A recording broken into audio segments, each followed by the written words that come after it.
Vous prendrez bien une petite pause café déconfiné avec Emeline Bonin? Superbe, on est en ligne. Parfait. Rebonjour Emeline. Comment Bonjour vas-tu? Flo, très bien. Et toi? Ouais, bah écoute, ça va super bien. On avait eu la chance de discuter ensemble, tiens, la semaine dernière, pardon, euh, sur différents sujets. Tu es professeur des écoles en maison d'arrêt, en prison, comme on dirait dans le langage commun aujourd'hui. Et du coup, je t'avais appelé. On a parlé pendant une bonne heure. J'ai un podcast qui a été fait là-dessus qu'on pourra publier. On verra ce qu'il en est. Au parallèle que tu arrives à faire entre la vie de tes prisonniers ou du moins de tes élèves, comme tu les appelles, on va revenir là-dessus, et puis la vie de tout le monde aujourd'hui en confinement. Et c'est vrai qu'au final, on est un petit peu sur des choses similaires et des comportements similaires. Euh, on avait évoqué deux points, ou du moins deux conseils à la fin de notre discussion sur lesquels j'aimerais qu'on revienne pendant cette vidéo. Deux conseils sur la gestion du confinement. Et du coup, c'est vrai que toi, tu m'avais parlé de la routine ou l'importance d'une routine et puis de tout ce qui est l'épanouissement personnel, trouver une source d'épanouissement. Est-ce que tu pourrais rebondir un petit peu là-dessus, s'il te plaît? Oui, alors pour la routine, ce que j'ai en mémoire, c'est le cas d'un de mes élèves qui justement arrivait tous les matins à l'école avec un sourire et ça m'a toujours un peu étonnée. Et un jour, je lui ai posé la question, je lui ai dit, mais comment vous faites pour, dans ces situations-là, sachant qu'il avait encore un an à faire à la maison d'arrêt, comment dans ces situations-là, vous arrivez à avoir le sourire et avoir une pêche comme ça, quoi. Et quand il m'a répondu, en fait, il m'a juste expliqué qu'il avait une routine dans sa journée où tout était tout calé. Donc, par contre, c'était très important pour lui de garder cette routine et que dès que quelque chose venait la perturber, là, par contre, ça pouvait le mettre un petit peu à mal. Enfin, il avait plus de mal à le gérer. Et du coup, il avait une heure de lever précise, avec une collation, avec le sport en début de matinée. Enfin, vraiment un planning, je ne me rappelle plus trop de toutes les étapes, mais vraiment un planning super important. Et du coup, son co-détenu, qui était dans la cellule avec lui, a dû adopter ce même rythme de vie. Et lui aussi, après, m'a dit, bah oui, ça a eu un effet positif sur moi. Je suis beaucoup plus souriant, beaucoup plus serein dans ma gestion de la journée. Et comme je sais ce qui va se passer, ça me rassure et je me sens mieux. Et voilà, et du coup, il a réussi à donner un peu son style de vie un peu à toutes les cellules autour. Et c'est vrai que la plupart des gens disaient que le fait d'avoir un chemin de la journée, en fait, les rassurait. Peu importe le chemin d'ailleurs, mais ils étaient assez Ouais. rassurés. Ouais. D'accord. Ok, donc ça, c'est Voilà. vraiment un point Mm. qui me plaît beaucoup et qui est très, très humain en général. Je pense qu'il ressortira dans les discussions avec les autres spécialistes que je vais contacter. Mm. La routine, c'est vrai qu'elle donne, à travers cette structure que l'on s'impose à soi-même, même s'il est facile d'en sortir, elle Mm. nous donne une forme de sécurité aussi bien au temps présent que sur le long terme, puisque souvent une routine découle d'objectifs que l'on s'est placés. Donc, on a aussi cette recherche un petit peu sur le long terme d'atteinte d'un objectif. Et je pense que c'est même d'ailleurs lié un petit peu à ce dont tu me parlais, l'épanouissement, etc. Je ne sais pas ce que tu en dirais. Oui, ben, pour le deuxième conseil, c'est alors c'est un petit peu large, mais de trouver quelque chose qui nous permet d'être épanoui. Puisque normalement, ce qui, je pense, dans le quotidien nous permet d'être épanoui, c'est le travail ou les relations sociales ou ou le sport ou toute autre activité. Et vu que là, on a un petit peu tout supprimé, enfin, en tout cas tout l'aspect social, eh bien, il faut se retrouver quelque chose pour se sentir, se sentir être, en fait. Et du coup, je pense que soit trouver une activité sportive dans laquelle on tend à faire tous les jours, ou alors, je sais pas, une promenade, sortir un petit moment où je, voilà, se recentrer sur ça. Je sais que mes détenus sortent au moins une fois dans la journée pour, pour prendre l'air, pour retrouver un peu le contact avec l'extérieur, même si c'est un extérieur un peu différent, bien sûr.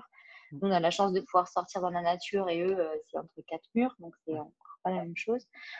Mais rien que ça, ils me disent que des fois, ça fait du bien juste de sentir un peu l'air sur le visage et de se sentir un peu plus vivant, en fait, en contact. Ouais. Voilà. Et puis peut-être, je sais pas, trouver avec le télétravail, essayer de retrouver un peu le travail comme si on y était, mais vraiment, je sais pas, enfin, je sais pas comment l'expliquer clairement, mais un moment où on se sent utile, parce que c'est un peu ça qu'on a l'impression, enfin, surtout si on est tout seul, je pense que c'est difficile de se sentir utile à quelque chose.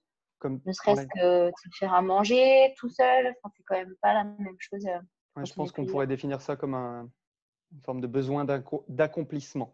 C'est-à-dire Voilà, qu'aujourd'hui, on le sait, hein, l'être humain a ce besoin de sentir qu'il est utile à quelque chose ou qu'il finit des choses, qu'il fait des choses. On a c'est ces petites ça. productions hormonales de dopamine ou de choses comme ça qui sont vachement Ah, agréables dès lors qu'on a pu cocher cette case sur la liste. Et en c'est effet, ça. à travers le travail, beaucoup le retrouvent, à travers les relations sociales et l'altruisme, par exemple, beaucoup trouvent cet épanouissement. Et aujourd'hui, il est difficile de mettre tout ça en place. Euh, donc, en effet, sortir est une chose vraiment importante. Je pense que tu l'évoquais dans cet épanouissement. La brise, l'air frais sur le visage, ça fait partie de ces petites choses du quotidien qui sont régulièrement définies comme les petites choses qui nous rendent heureux. Et au final, il n'y a pas vraiment de petites choses, entre guillemets. Non. Ne serait-ce qu'ouvrir la fenêtre, même si on ne peut pas sortir dehors, parce que c'est vrai que on est limité, mais ne serait-ce que d'ouvrir la fenêtre, de changer d'air, en fait, je pense que ça peut faire du bien. Alors, on s'éloigne un peu de l'épanouissement personnel, mais je pense il y a certaine aération qui est nécessaire quand même, en fait, pas rester tout le temps confiné dans la même pièce. Et c'est vrai que mes détenus ils me disent souvent qu'ils souffrent de ça, justement, qu'ils n'ont pas d'air dans la cellule, ils ne peuvent pas ouvrir. Donc, du coup, ils sont tout le temps confinés dans leur le même air toute la journée. Et de sortir pour eux, c'est vraiment le fait de respirer un autre oxygène. Donc, Ouais, voilà. c'est vrai Et que voilà, souvent, ils trouvent l'épanouissement ailleurs, dans le travail, dans l'école. Mais ils ont quelque chose dans la journée qui leur permet de se recentrer un peu sur eux. mm. Oui, c'est important d'avoir ce petit moment dans la journée où on revient un petit peu aussi sur la routine, etc. On sait que ça va arriver, du coup, on a un petit peu d'attente envers tout ça, ce qui est bénéfique puisque ça crée de la motivation.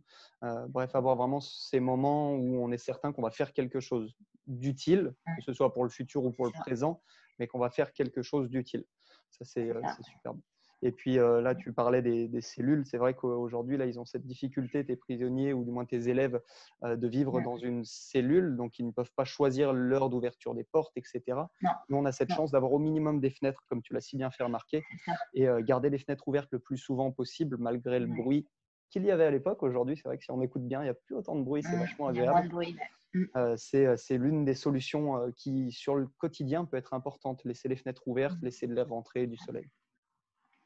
Génial. C'est vrai qu'on n'y pense pas, mais je les entends me décrire un peu leur environnement, c'est une des choses qui me choque. Et le fait en plus qu'eux, ils n'ont que 9 mètres carrés, souvent à deux, donc ça représente 4 mètres carrés, quoi, à peu près, par personne. Et du coup, ce qu'on discutait l'autre fois, c'est l'espace vital, il est touché là. Et je pense que du coup, c'est encore plus difficile à vivre pour eux que pour nous. Donc, moi, j'essaie toujours, quand j'ai un petit coup de mou, de me dire, ouais, enfin, moi, ça, je suis bien.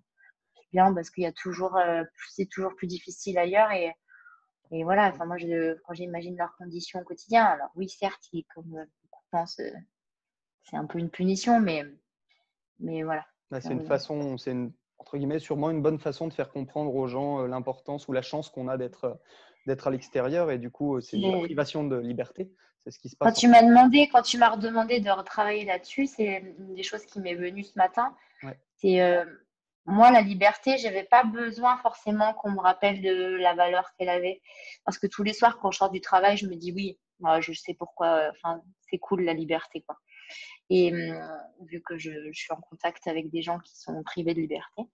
Et du coup, là, moi, j'ai pas souffert de ça puisque je savais déjà ce que c'était. Et je pense que beaucoup de gens ont compris ce que c'était vraiment d'être libre. Derrière le mot libre, qu'est-ce qu'on y met? Et je pense que la première liberté, c'est de pouvoir disposer de tes mouvements.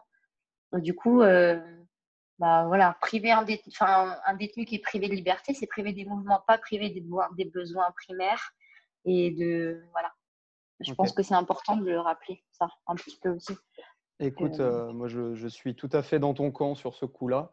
Et puis, j'ai même envie de finir là-dessus parce que j'avais promis à tout le monde que les vidéos seraient d'environ 10 minutes ou un peu moins. Donc, on arrive sur ce temps-là et je pense que c'est une belle façon de finir sur l'insistance ou insister sur l'importance de cette liberté et de se rappeler au quotidien qu'on est chanceux. On est chanceux, alors on le Et mérite, de on le s'en mérite rappeler pas. après. Et Oui. de s'en rappeler après. Oui, parce qu'on a tendance à vite oublier, ça c'est l'être humain en général, a tendance à C'est passer ça. très vite au suivant. Emeline, on se retrouve, ou du moins les gens qui suivent cette chaîne YouTube te retrouveront dans quelques jours sur une autre petite vidéo avec des conseils sur la gestion du déconfinement par rapport à ce que toi tu vois en prison. Merci de Mm. m'avoir appelé, c'était un plaisir. J'espère qu'ils ont De apprécié même. tes références et tes avis. Et puis prends soin de toi d'ici là. Je sais que toi tu es plutôt bien loti entre guillemets pour le moment. Ça va bien. À Parfait. toi aussi. Allez, gros bisous. Salut À Emeline. bientôt. Ciao. Et ben voilà, une petite discussion vachement intéressante avec Emeline, non? Bon, j'espère que vous aurez apprécié. Moi, ces conseils me plaisent bien, hein, vraiment. Aller trouver de la structure dans son quotidien, y mettre un petit peu de routine, et puis trouver de l'épanouissement personnel dans tout ce qu'on fait. Si on regarde bien, en fait, c'est la vie de tous les jours, hein. C'est important tout ça. Bref, j'espère que vous avez apprécié tout ça, j'espère que vous aimez le format, le contenu. Emeline revient d'ici samedi, d'autres personnes vont arriver sous ce même format et puis sous d'autres formats. Plein de choses qui arrivent. D'ici là, rappelez-vous bien, pensez futur, vivez présent. Salut tout le monde.